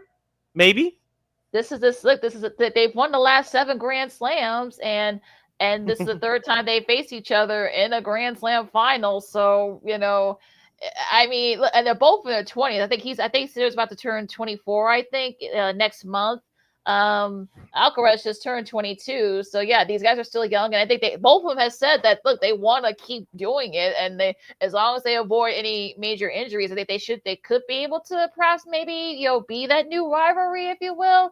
So yeah, I mean, look, I think both of them have said that, look, they're good friends. They're not. There's no animosity there, and you saw how they embraced after Sinner won that match, and it looks gonna be interesting to see how both these guys they seemed very, I don't want to say stoked, but they seemed very well adjusted. These guys. So, and they both won the junior level. So, but yeah, the fact that these guys have been able to kind of dominate men's tennis, at least in the last year and a half, it's quite remarkable. And I'm sure Sinner's probably kicking himself because he would probably be holding all 4 Grand Slams right now had he won the French, but. But yeah, look, you take it for what you can get, and yeah, good for him for coming back and winning against Alcaraz yesterday. I've been asking this question on the show for years. Who's going to be the new face of U.S. men's tennis? But touching on the rivalries, remember we saw clips and documentaries growing up. Jimmy Connors and John McEnroe, Pete Sampras and Andre Agassi in the 80s and 90s. Those rivalries stood the test of time because of the players and their legacies. They were great during that time. So hopefully we get to see a resurgence here again. I would like to see it in U.S. men's tennis personally, but whoever comes out on top, like we mentioned with these 2 gentlemen, if they can keep it going, long as like you said, they don't have any major injuries, they're both still at the top of the games. You like to see greatness against greatness, go at it, and go at it, keeping it between the lines, and may the best man win. Yeah, you look at Taylor Fritz made all the way to the semis, but lost to Alcaraz in the semis. Ben Shelton made all the way to the quarterfinals. Tiafoe unfortunately lost in the second round. So you wonder, like, you gotta think at some point one of those guys can break through and win. We'll see what happens in the U.S. Open, because I think that's probably one of their best chances. Of course, Shelton got all the way to the semis last year. So Tiafoe got to the final a couple years ago. So you gotta think, I think Fritz made it to the semifinals as well last year. So yeah, I think it's gonna be interesting to see what the American men. You gotta think it's gonna get to the time. But yeah, Sinner and Alcaraz are basically saying, we're not, we're here. And so yeah, we'll see how the U.S. men responds to this. Yeah, we talked about Tiafoe of the last few times we talked about tennis, and I think, like you said, they mentioned that the next big tournament is the U.S. Open. It's usually outside of New York City on Labor Day weekend. So hopefully, like you said, I don't know who's going to be matched up with. We'll see what happens in the next several weeks. But you think he'll have a great chance to reach the final like he did a couple years ago. But we'll see what happens. Look, Sinner, hard court's the Sinner's best surface, so he's going to be tough to beat. So, it's going to get interesting. As John and Patrick Backerel both said, I mean, the U.S. Open is going to be. We always say it's a glitz and glamour, but it's going to be a fight, a dog fight, as they said yesterday. You listen to Second City Sports on Chicago. Sid LaKeena here with you. We'll just mention this real quick. The NBA Summer League. Of course, I was at Sox Park all weekend, so I really haven't had a chance to check in on the Summer League. But Cooper Flag, after his debut over the weekend, the Dallas Mavericks, we decided to shut it down. Yep, I saw that. Get your conditioning together. We'll see you in training camp in October. But so add a little bit of get some eat more protein, add some muscle. Like I said, we'll see you in camp in September. So that's basically what they told him. So I feel for the folks who were actually went there and got tickets to those summer league games, with the Mavs. But they basically told him, we'll see you in the fall. So just get your conditioning going and set. So it's just a little, just kind of funny how all that kind of transpired. But you digress. And as far as the Bulls are concerned, I know they lost. I think they lost both their summer league Shocking. teams. But like you said, I mean, it's like, oh darn. But I know that. Ego Samoa got hurt, so I'm sure he's probably going to tell them. Yeah, so I'm sure they're going to tell him to shut it down for the rest of the summer league. So, all right. Oh boy. We'll go back to baseball for just a second. I want to bring up a point that Jared Wyllys, our guy for CHGO, talked about with the new automated strike zone that's going to debut tomorrow at the All-Star game. I'm kind of with him on this. As we've seen with all these rule changes, as we mentioned during our interview, of the pitch clock and instant replay, all these were instituted in the minor leagues for the last few years before they brought it to Major League Baseball. Now with the animated strike zone, how many challenges you're going to get? I think you're going to get, I believe, 2 challenges per game. If correct me on that if I'm wrong, but you're going to get 2 challenges per game as far as the strike zone is concerned. I like the, I'm a big fan of the pitch clock, but hopefully it doesn't take all day to to decide if it's a ball or a strike. I know many pitchers throughout the history of baseball have benefited from calls being a few inches off the plate and whatnot, but I'm interested to see how this is going to be used in the exhibition tomorrow, because I still get that feeling, LaKeena. Maybe I'm being paranoid as usual, pessimistic as usual, but heaven forbid that strike zone challenge will be used in a pressure situation of a playoff game. You're muted. All right. I don't think the strike zone is going to be challenged that much, because remember, we got Dave Roberts and Aaron Boone being the managers for the All-Star game tomorrow. I don't think they're gonna test it out. I don't think, but I think you wonder, by the time the playoffs are, or if there's a playoff spot on the line, you wonder if how is that gonna kind of, will it all manifest, and will we see a lot of that? So it's gonna be interesting to see what kind of, how all this is sort of made up. So I'm kind of curious to wonder if how will this get implemented. Yeah, but like I said, if it's an actual playoff game with this World Series, LCS, Division Series, or the wild card, it's going to be something. And if it causes any controversy, I know baseball's going to take it and run with it. But like I said, it could cost somebody a season. So, but like I said, we're far away from that. But like you said, for tomorrow night, I don't expect it to be big. But we'll see what happens if and when a challenge gets used. Going to be interesting there. Of course, you can catch the All-Star game on Fox in Atlanta. Now, real quick, for tonight's home run derby, you got Cal Raleigh from the Mariners, James Wood from the Nationals. Yeah, James Wood from the Nationals, Junior Caminero for the Rays, Byron Buxton, who hit from the cycle over the weekend on his bobblehead day no less on Saturday.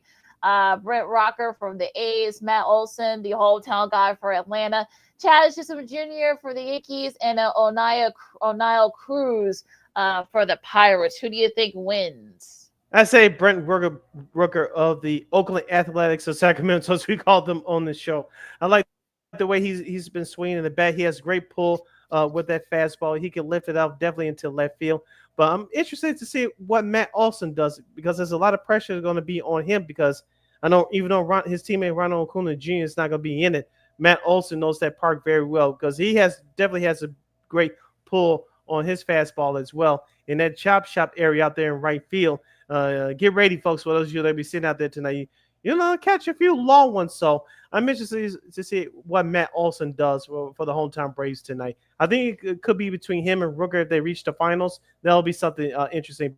But I got Brent Rooker of the Athletics winning this. Matt Olson could put on the show tonight, which I think he will. Yeah, I think that's probably why I'm picking Olson, because he knows that ballpark. He knows how those outfield bleachers are and how weird that spot is over there, like you mentioned. So yeah, I think he'll have the edge here, but we'll see. But it should be fun though. But yeah, I got it on DVR, so yeah, I'll go back and watch it later. I'm not gonna watch it live. Me too. You're listening to Second City Sports on Sports Zone Chicago. Sid LaKeena here with you. Let's dive into some sports media news, because we have a lot to get to in so limited amount of time. I'm just going to read the headline here. LaKeena, I was trying to catch up on some new information during the break, but NBA's National Regional Sports Network platform eyeing for the 2027-2028 season. As many as 18 teams will be available to join the new platform. Yeah, because remember, with a lot of those games now going to be on Amazon, you got to think that folks are not going to want to sign for another streaming service. Like yours truly. Yeah, exactly. So I think this is a smart move by those 18 teams to make sure to give access to those to make sure that at least their fans in those areas can get access to those games. Their games. I think those are also going to be doing some out of market games as well. Among others, the Bucks, the Cavs, the Hawks, the Heat, among others. I saw that the Magic and the Grizzlies and the Hornets, I believe, are also among those other teams too that want to be. They're probably added on. I think after next season, not this season, but after next season. So it'll be interesting to see what they do here. But yeah, I think this is a smart move by those RSS. Excuse me, to get those access to those folks. As we say all the time, people want and need options to watch your sporting events, to watch live telecasts, and this is another way that the NBA direction that the NBA is going in. Speaking of direction, so let's turn our focus into television. Fox Sports 1 cut 3 shows, including Joy Taylor. She's out. Of course, we won't get into the stuff going on behind the scenes with her and Skip Bayless. As LaKeena would say, Google is your friend. To find out more about that, we won't discuss that here. But our friend of the show, Chicago's very own Danny Parkins, his show has been cut. Breakfast Ball from FS1. Danny Parkins is a talented guy. I know Colin Cowherd, who moved his show to Chicago about a month ago, recruited him to do some stuff for his podcast company, The Volume. Danny Parkins is a very talented young man, still in his mid-30s now.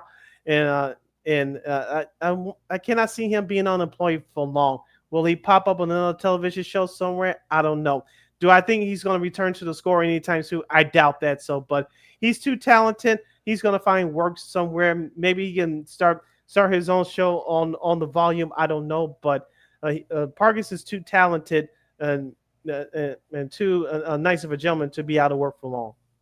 Well, if you, I think Andrew Marshall, added a follow-up post to that. He said that there is a chance that some of the folks that were on those shows, like Parkins and also Keyshawn Johnson, could be part of the new programs that they're going to be launching on FS1. So, yeah, I could probably see him doing that. I mean, they're paying him anyway; they might as well use him. So, yeah, like I said, I doubt they're gonna. I doubt it's a score. I mean, the score is doing okay without him. So they just got a new lineup. So I don't think they're gonna make any. I don't think Mitch Rose is gonna want to make any changes, especially this quick.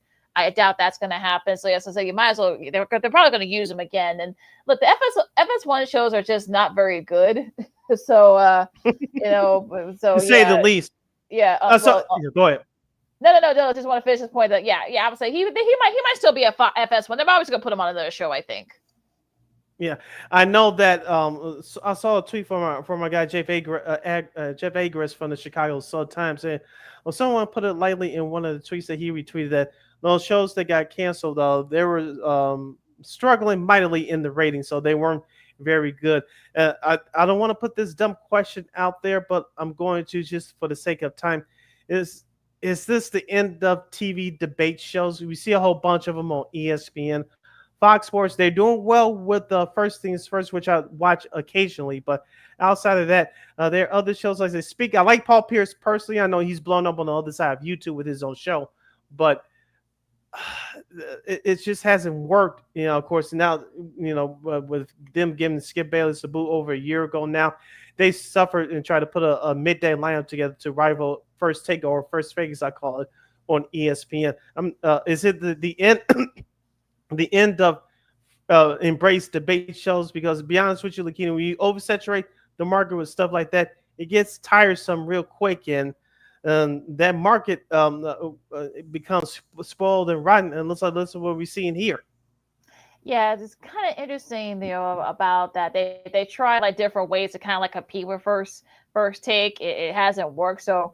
I think they should probably maybe just do one show, one kind of debate show, and then just do like highlight shows the rest of the morning, because they've tried multiple times, it's not working. So it's gonna be interesting to see what they do here. But that's gonna be the part that's really gonna that's gonna be the number one question here. Like, what does Fox decide to do? I'm sure they're gonna want to put more shows in before football season starts. So that's gonna be like kind of number one question here.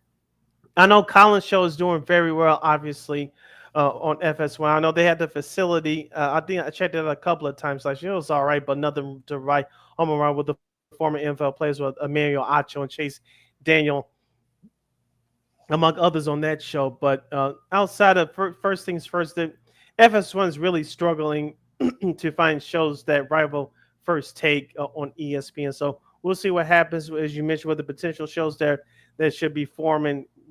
Because, like you said, football season, both college and the NFL in particular, is coming up. So, and people want the NFL content.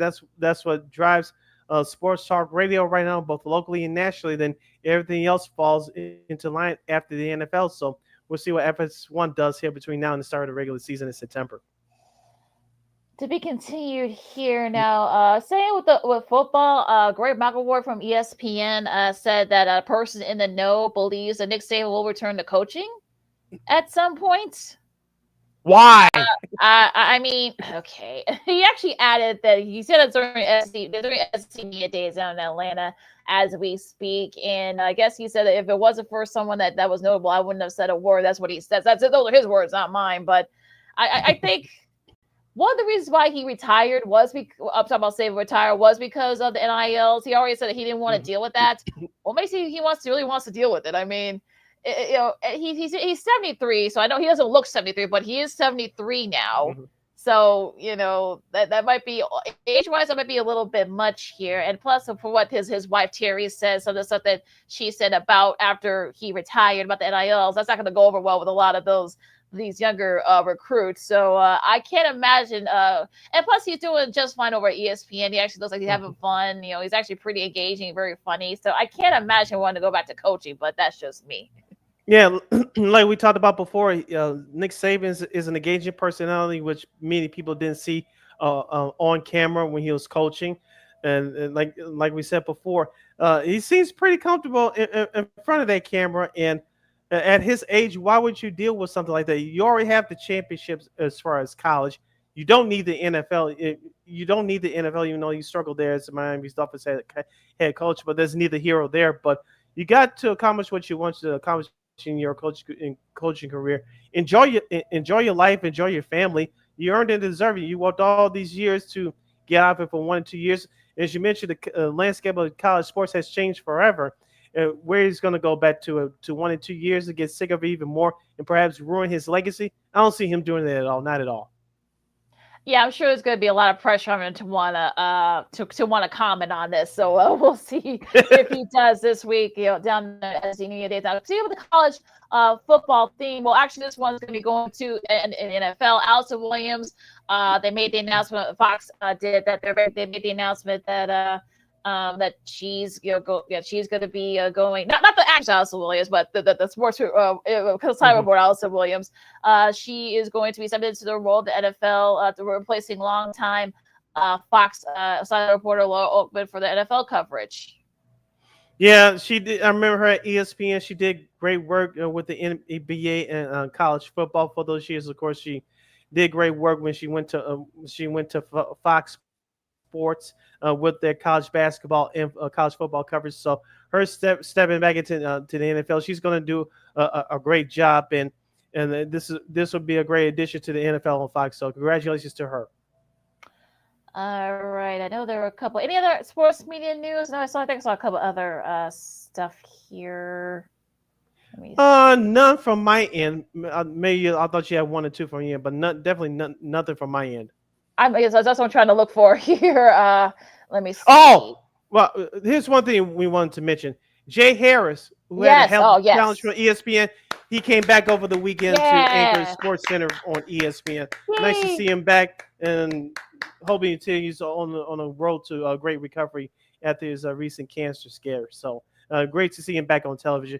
Him and Hannah Soren, they do a great job on the weekend as editions of Sports Center. So it was great to see him back this past weekend. Yeah, glad we wanted to point that out.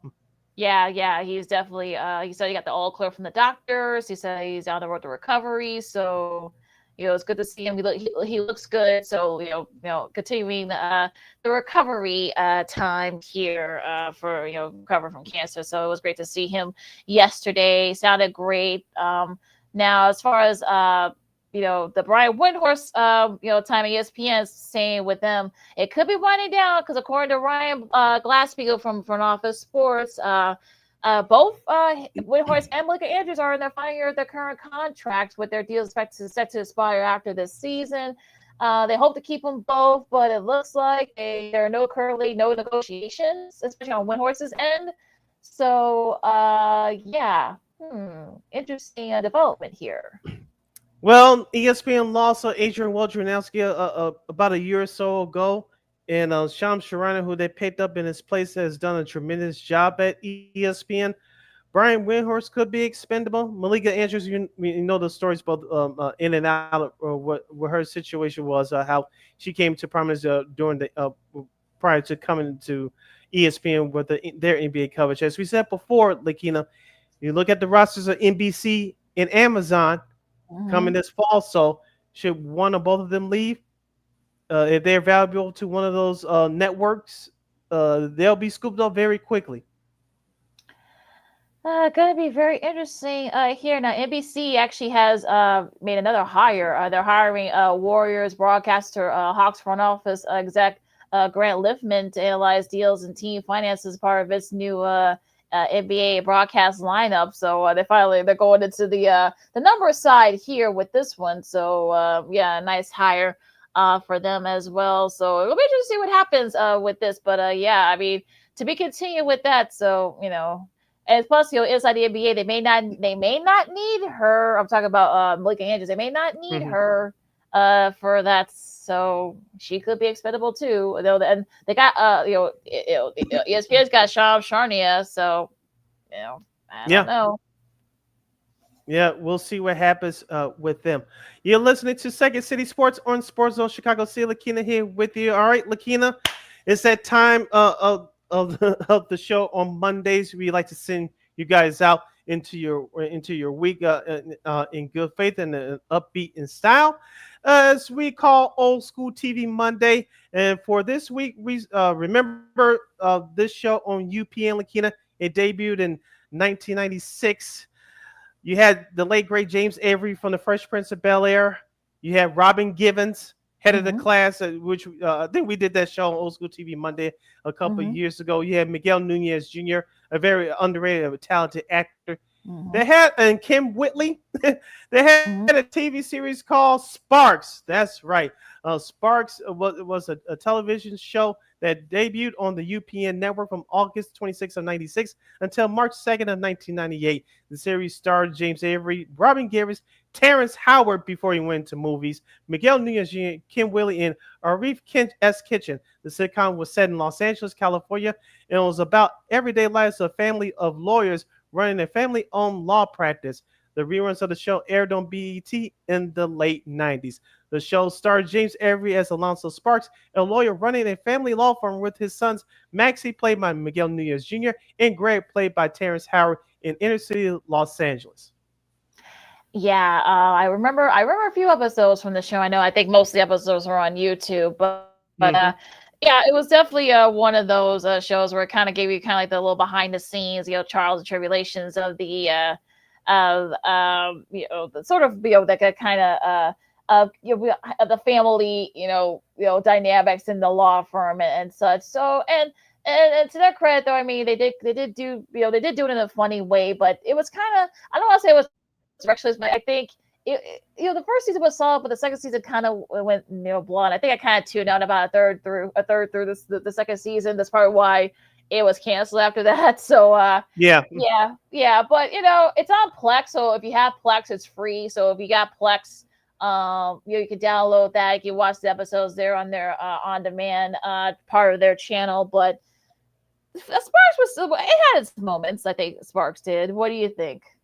Yeah, I kind of agreement with you. That first season was better than in the second season. I think the lack of storylines in season 2, that's along with poor ratings, that's what unfortunately killed that show. But I thought they were strong in the beginning, especially in that first season. But like I said, that second season was a mixed bag of going down. So they could have done a lot more with that show, but poor ratings. That's what cuts your show. The actors who had a reoccurring roles on that show was Wanda Lee Evans as the judge, Phil Lewis as Detective Floyd Pitts, Hawthorne James as Claude, Rod McCrary as Attorney Mason, and Michael Warren as Desmond. Yes, I remember Desmond, and also, of course, like you said, before Sweet Life of Zack and Cody, Phil Lewis, yeah, he was hilarious in that role as Pitts, as Officer Pitts. But yeah, like I said, I think the potential was there, but I think had they had like a direction to put some of the with the stars on there, I think it would have made another, like, it could have lasted like about 4 years, I think, but it was just a lot of, they just really didn't know what to do with a lot of the characters. And so especially once they got rid of that with Miguel Nunez Jr. and Robin Givens, once they kind of dispose of that kind of killed it right there, I think. And special guest appearances included Jason Kidd. At the time, he was with the Dallas Mavericks. He was in the pilot episode. Ron O'Neal as Arthur Fairchild. Kenya Moore before the Housewives franchise as Miss Collins. Anna Marie Horsfield after Amen and during the Wayans Brothers as Wilma's aunt. Billy Preston as himself, who composed the theme song, by the way. The legendary Pam Grier as Miss Grayson. Terry Ellis as Deidre. The late great Nell Carter as Barbara Rogers, and Vanessa Bell Calloway as Monique. Like I said, you can watch the episodes. All 40 episodes are on Plex TV, which is a streaming service. It's free, so you just need to download it on your devices. Sign up for the email, and you can have it right there. You can watch. And also, I think some of the episodes are on YouTube as well. Yes. So this week's edition of Old School TV Monday, we salute the 2-season sitcom from 1996, Sparks. LaKeena, take us home. You can find my Kingdom McGee on the Twitter, executing in the IG. You can follow your Shirley Sidney Brown on the Twitter, X, and the IG at SidKid80. Once again, it's SidKid80. That's SIDKID80. SIDKID80. Be sure to download that Sports Zone Chicago app wherever you get your apps. Please follow Sports Zone Chicago on all social media platforms, on Facebook, X, Instagram, and YouTube.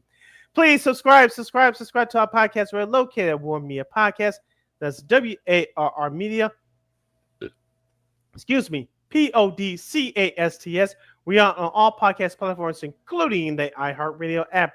And while you're at it, please give Warm Media a follow at WARRB on all social media platforms. And thank you very much in advance for your support.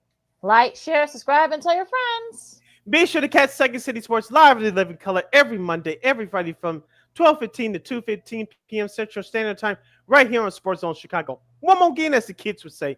Be sure to catch Second City Sports live in living color every Monday, every Friday from 12:15 to 2:15 p.m. Central Standard Time right here on Sports Zone Chicago. And of course, we want to thank our buddy CHGO's, Jared Wyllys for joining us today. Of course, you can catch all his great work at Jared Wyllys. Let me spell it out. Wyllys. Of course, that's how he spells his last name. Right there, you can catch all his great articles and stuff like that. I'm sure he's going to enjoy these last couple of days off before he gets back into action on Friday. Yes, you can go to allchgo.com to get his articles on the website as well. All right, and of course, you can catch Sports in Chicago anytime, anywhere. If you missed our interview with Jared, no worries, or any other great content, it's right there. You can catch the replays on Sports in Chicago's Facebook and YouTube channels. One more time, if you catch our show, Sean Sierra Sports, the Smoke Fellas, and What's Up Cuz, and so much more of the other great content. It's right there on the Sports in Chicago's Facebook and YouTube channels. And we will provide. Enjoy the All-Star game down in Atlanta, everybody. I know the SP Awards are also, I believe on Wednesday. I might just skip. I forgot all about that. Yeah, seriously. Yeah. I mean, I might skip into the awards, but whatever. So enjoy these. Look, if you like the WNBA, you can catch them. I think the Sky was game. I think they play tomorrow, if I'm not mistaken. I'll have to check that real quick. Also, you have the Open Championship at World Port Rush, Northern Ireland.